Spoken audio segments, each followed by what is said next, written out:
Si chiama V-Gate. Nell'idea dei suoi sostenitori è un'occasione economica, un porto di interscambio commerciale da 25.000 container.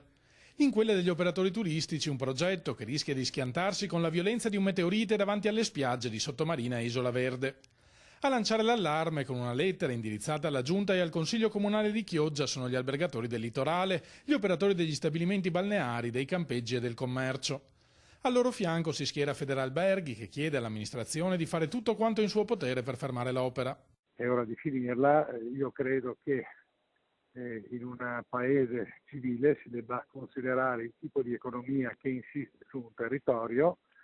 Non si può pensare di voler avere il turismo, la città d'arte, le bellezze architettoniche e di fianco fare cose che possono essere, io non sono un antimodernista, vanno fatte in altri luoghi.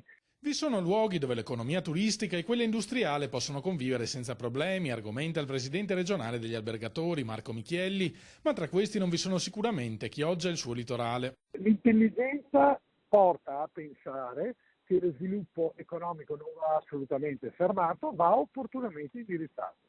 Nel Veneto abbiamo un sacco di posti dove insediamenti industriali portano ricchezza senza andare ad intaccare quella che è la ricchezza sulla quale si basa l'economia attuale di quei posti.